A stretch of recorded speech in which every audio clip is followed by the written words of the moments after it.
I want to show you something.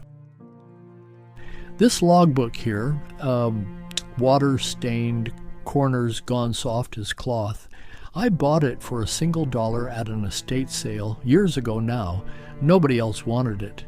Just an old ledger, they said, weather notes and shipping times, not worth much. I almost walked past it myself, but I opened it before I paid for it, the way I always do, and something in the margins caught my eye. Small numbers, circled, not part of any entry, just sitting there in the white space beside the real notes, like a man counting something he never explained, not even to himself. I bought it that same hour. Pause. Now, I don't know exactly what that keeper saw out on the water. I don't know if the sea was playing tricks on a lonely man's eyes, the way it sometimes does to men who spend too many nights alone with it. And I surely don't know whether there are lights out there that go looking for something the same as we do. But I remember this story because of those numbers. Because a careful man does not circle numbers in a margin. He wasn't the sort of man who told stories. His name was Elias. He'd sit by a fire much like this one, quiet for a long while, and then he'd say something so plain you'd almost miss the weight in it.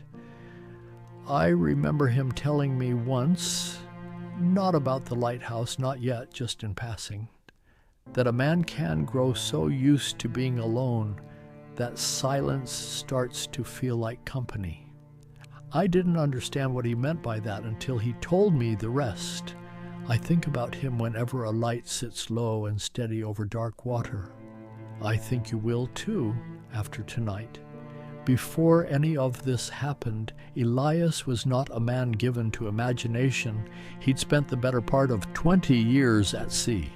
Merchant vessels, mostly, steady runs up and down cold coastlines, cargo more often than passengers, captains who valued a quiet, competent hand over a clever one.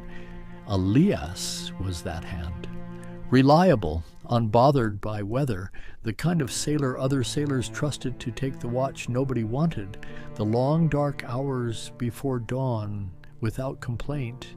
He married late for a sailor, a woman named Margaret, who ran a small shop near the harbor and didn't seem to mind that her husband was gone half the year.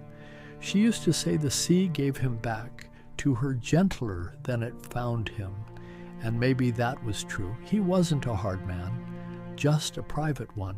They had 11 years together. Not a long marriage by most counts. Long enough by his. When Margaret died, quietly, in the autumn after an illness that took its time about it, Elias did not know what to do with the shape of his days. The house felt too large for one man's habits. The harbor felt too full of people who wanted to say kind things to him. So when the harbor master mentioned that the lighthouse station further up the coast needed a new keeper, a solitary post, weeks between supply visits, no company but the gulls and the weather, Elias volunteered before the man had finished describing it. "I want quiet," he told the harbor master. He got more of it than he expected. The lighthouse stood on a spit of rock the locals simply called the Point, a squat white tower, a keeper's cottage attached to its base, and beyond that, nothing but gray water in every direction a man cared to look. Supply boats came once every 3 weeks, weather permitting. Letters came less often than that. Elias didn't mind. He built himself a routine and held to it the way he'd once held a ship's course, precisely, without exception. He rose before dawn to check the lamp mechanism. He logged the weather 3 times a day, morning, noon, and last light. He ate his meals at the same hour whether he was hungry or not, because a sailor learns early that appetite is not a reliable clock, and a keeper's day requires one. He kept his logbook the way he'd kept every logbook in his working life. Short lines, honest language, no flourishes, wind direction, visibility, vessel sightings, when there were any, which was rare enough on that stretch of coast. He did not write about Margaret. Not once in all those pages does her name appear. That would become important later, though neither of us understood why for a long while. If you had met Elias in that first autumn at the Point, the first you would night have found him unremarkable almost in every way except his steadiness. It was late, a man doing a quiet job quietly, the air gone properly cold. Nothing about him suggested a story worth telling. Night where the stars sit close enough to touch and the water goes black and still as poured ink. He'd finished his last check of the lamp mechanism and stepped out onto the gallery, the walkway that circled the lantern room, the way he did most nights, just to stand a while before turning in. That was when he saw the light, low on the water, far out, farther than any small craft had business being on a night like that, with no other vessels reported and no reason for one to be running dark that distance from shore. He watched it a long while through his glass. It didn't move the way a ship's running lights move. No drift, no roll with the swell. It simply sat there, pale and low, patient as a lit window in someone's house. He logged it the way he logged everything: position, approximate distance, time, possible fishing vessel, drifting.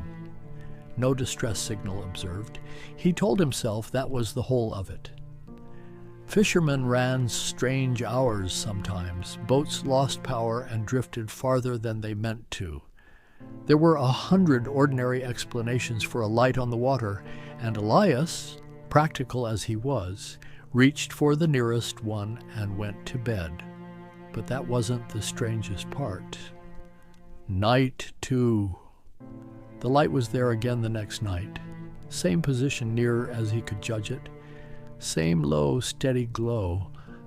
This time Elias did something he would later struggle to explain, even to himself.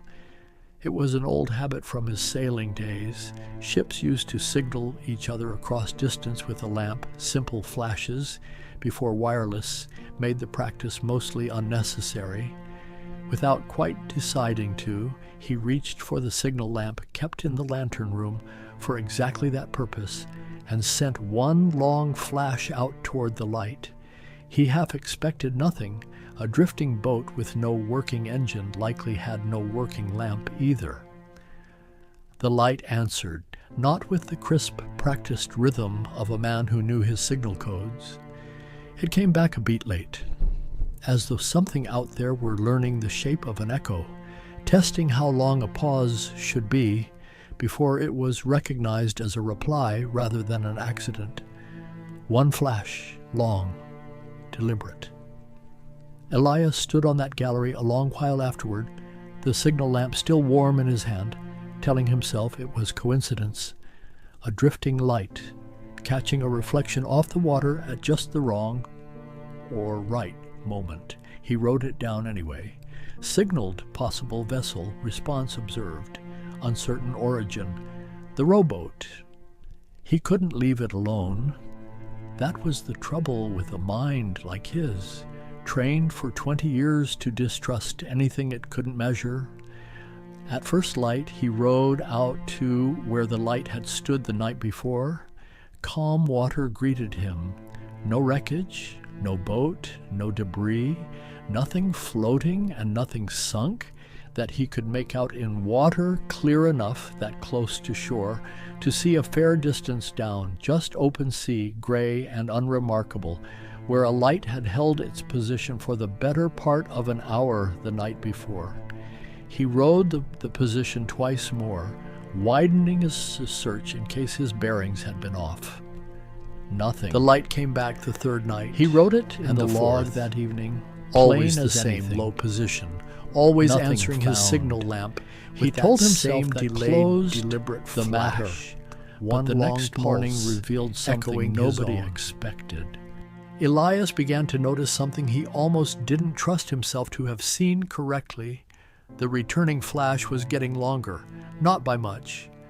A half second here, perhaps a full second there, across several nights, small enough that a careless man might never have caught it at all.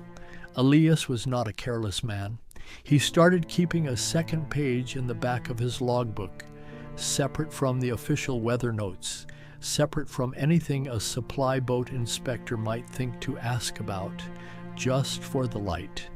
Dates down one column, flash duration down the other, timed as best he could against his pocket watch. He told himself it was curiosity, a puzzle to keep a solitary mind occupied through a long winter posting.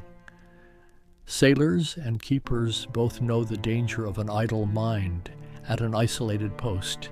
It was, he reasoned, no different than the men who carved elaborate scrimshaw or memorized entire books of scripture to keep loneliness from working its way in. But he didn't know what he was really counting. The pattern held through the whole of that winter. Every few nights, never every night, which struck Elias as strange in itself, as though it were waiting for something or resting, the light returned, always low, always in roughly the same stretch of water, always answering his lamp with a flash that grew almost imperceptibly longer than the one before. He tried explanations the way any sensible man would. Ball lightning, which sailors sometimes reported on open water in certain weather, a fisherman running some unusual gear, or nursing a broken lamp that only worked in fits. A trick of refraction, common None enough of them over cold water held together on a for still long. night. Ball Bending lightning some didn't ordinary answer light signals. into something A that broken only lamp looked didn't grow deliberate. steadily longer in its pulse night after night, like something learning a rhythm on purpose. And refraction didn't explain why the light was never there on nights with heavy cloud or driving rain, only on the clear nights, the still nights, the nights that felt in some way Elias couldn't put into honest words, like an invitation. Near the end of that winter, on a night with no fog to blame and no moon to hide behind, the light came closer than it ever had, close enough that Elias, steady as he prided himself on being, set down his glass and simply watched it with his own eyes, no lens between them, just the dark, the water, and that pale, patient glow. It did not move like anything drifting on a current. It did not move like anything with a hull or an engine or crew aboard it, fumbling with unfamiliar gear. It simply held its place, the way a man might stand at a window watching for someone late coming home, not searching, not restless, just waiting with the particular patience of something that has waited many times before and expects to wait again. Elias told me years later that he did not row out that night. Some part of him already understood, long before his mind was willing to put words to it, that there was nothing out there to find. Not in the way a man finds a drifting boat or a piece of driftwood catching the moon just wrong. Nothing that would resolve under a rowboat and a lantern into something ordinary. He went back inside. He wrote the night's entry with a steadier hand than he felt, and he did not signal the light again for several nights after that. Years afterward, he was still counting. I want you to understand what this cost him, because Elias was not a man inclined to dramatics, and he never once told me this story as though he expected to be believed outright. He told me the hardest part wasn't fear exactly, though there was fear in it, especially those first weeks. The hardest part was the loneliness of it. There was no one to tell. A supply boat came once every 3 weeks, And what was he to say to the men who crewed it? That a light on the water answered his signal lamp, and was, by some measure, he couldn't defend to a rational mind, growing. He began to doubt his own instruments before he doubted the light, checked his pocket watch against the lighthouse's own mechanical clock over and over, certain he must be misjudging the duration of each flash. The watch never disagreed with itself. He checked his eyes, stood in the lantern room in daylight, timing ordinary things, convincing himself his sense of duration hadn't slipped. He slept poorly that whole winter, woke at odd hours, certain he'd missed a night's watching, though the light, he came to notice, never appeared on a night he happened to sleep straight through, as though it required his attention to matter at all. He told himself more than once that grief does strange things to a solitary mind.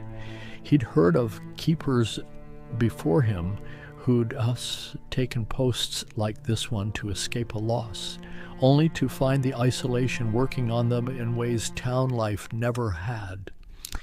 He wondered seriously whether that was happening to him, whether the light was nothing more than a lonely man's mind. It was near the end of given that too much dark water and too much silence. Winter at the point, inventing a companion to answer his signal lamp. That Elias finally sat down one evening with the whole of that second logbook page spread open before him under the lamp. Every date he'd recorded, every flash duration written small and careful in that narrow margin week after week, circled the way a man circles something he intends to return to.